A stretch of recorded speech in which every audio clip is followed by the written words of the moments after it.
नारायण ने बोला, लक्ष्मी आज शनिवार का दिन है, जिस दिन अपन इस दरिद्रता से मिलने के लिए पीपल के पेड़ के नीचे आए हैं। हिंदू धर्म में ये दिन पीपल के वृक्ष के लिए पूजनीय होगा। जो भी शनिवार के दिन पीपल के वृक्ष की पूजन करेगा, दूध चढ़ाएगा या मिष्ठान का भोग लगाएगा, लक्ष्मी और नारायण उसके घर में प्रवेश कर जाएगा। लक्ष्मी और नारायण उसके घर में प्रवेश करेगा, इसलिए नियम बनाया। कौन से दिन? शनिवार। लक्ष्मी जी बोली, नारायण आपने तो एक दिन का वार लिख दिया। शंकर जी ने 7 वार बनाए हैं, रविवार, सोमवार, मंगल, बुध, गुरु, शुक्र और शनि। ये शिव जी ने बनाया। अब एक दिन आपने अपना बना लिया, बाकी के दिन अगर कोई इस पीपल के वृक्ष के नीचे आएगा और यहां तो दरिद्रता बैठी है, तो उसका क्या होगा? भगवान नारायण बोले, सुन दरिद्रता, तेरे से एक विनती है, अगर कोई भी मनुष्य इस पीपल के पेड़ के नीचे अगर 7 दिन में आता है और उसके हाथ में अगर कोई सामग्री होती है तो तू उसके घर में प्रवेश नहीं करेगी। नियम है पीपल के वृक्ष का, या तो पानी का लोटा लेकर जाओ, कुंकू का चोपड़ा लेकर जाओ, शक्कर लेकर जाओ, या पेड़ के नीचे चींटी को डालने के लिए आटा ले जाओ, पर खाली हाथ पीपल के वृक्ष के नीचे कभी मत जाओ, कभी नहीं।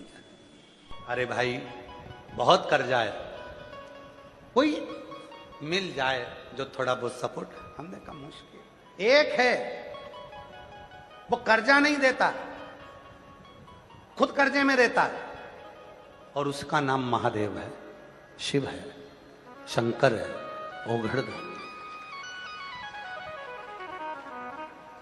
चलो ठीक है, मेरा पैसा वापिस कैसे आएगा? हमने कहा देखो पहले समय अच्छा चल रहा था ना, हाँ पत्नी भी थी, हाँ बच्चे भी थे, हाँ परिवार भी था, हाँ भाई भी साथ में थे, हाँ समय अच्छा चल रहा था, काल अच्छा चल रहा था। अब तेरा काल, तेरा समय बेकार हो गया तो घबराना नहीं।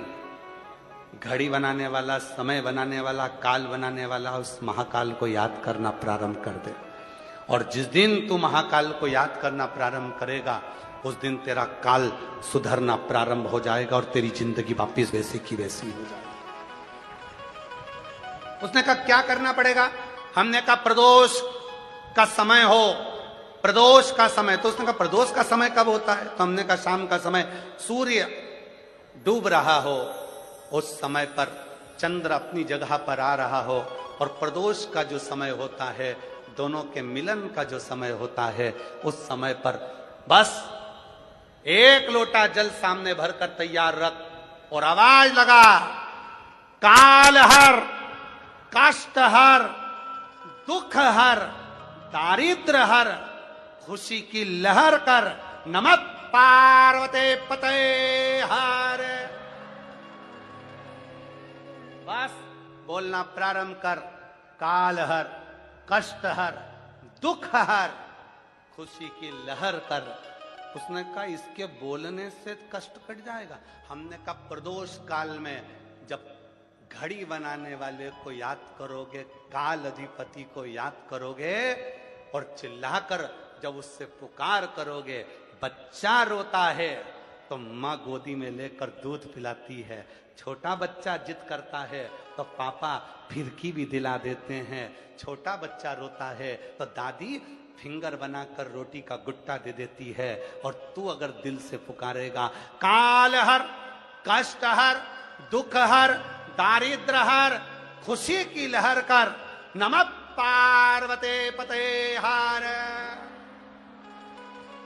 जब तू बोलना प्रारंभ करेगा, तेरा कष्ट भी हरेगा, काल भी हरेगा, दुख भी हरेगा, दारिद्र भी हरेगा, और खुशी की लहर करेगा। शाम की चौखट पे दिया लगा दो, पर लगाओ शाम के समय पर प्रदोष काल में बेलपत्री के पेड़ के नीचे, चाहे शंकर के मंदिर के दरवाजे पर या शिव मंदिर में, अगर आप प्रदोष के दिन दिया लगाते हो, सोमवार के दिन दिया लगाते हो, तो ऐसा कोई व्यक्ति नहीं जिसको मेरे देवाधिदेव महादेव, मेरा विश्वनाथ भंडार नहीं भरता हो, खाली नहीं छोड़ेगा, दे देगा, भंडार भर देगा,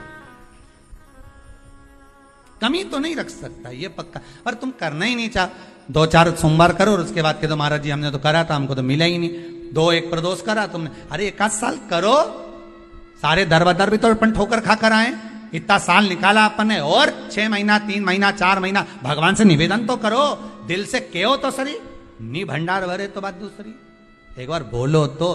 पर जगत के लोगों के सामने जाकर मत कहना, कहना तो देव अधिदेव महादेव से कहना। अब वो राजकुमार ने फिर व्रत करा, और व्रत करा तो उसका फल यह हुआ कि एक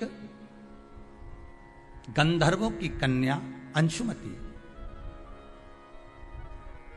इस राजकुमार को देखकर लोभित हो गई। पिताजी ने समझाया, विवाह मत कर बेटी, अपन गंधर्व लोक में निवास करने वाले और देवलोक में रहने वाले से तू विवाह कर रही है, कहां जाएगी? देवलोक में रहने वाले इस मृत्यु लोक में निवास करने वाले से विवाह कर रही। नहीं पिताजी, मैं गंधर्व लोक छोड़ दूंगी, देवलोक छोड़ दूंगी, पर मैं विवाह उसी से करूं। पिताजी ने कहा, जो तेरा भाग्य। विवाह हो गया, राजकुमारी भी आ गई।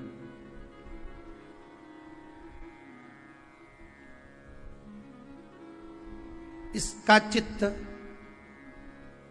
राजा में था, राजा का चित्त देवाधिदेव, जम के बोलो, महादेव में था। बहुत बहुत ध्यान रखिएगा इस कथा को। आज प्रदोष व्रत जो आपको सुनाया जा रहा है, इसको बहुत सावधानी से सुनना।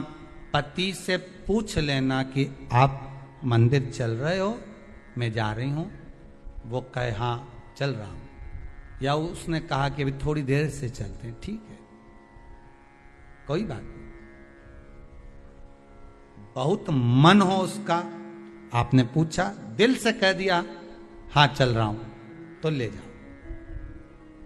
और अगर तुम सोचो कि हमने सुना है कि जोड़े से दर्शन करते हैं तो ज्यादा फायदा मिलता है, और मालूम पड़े बस जोड़ा के चक्कर में यहां सिर फोड़ा हो जाए, नहीं?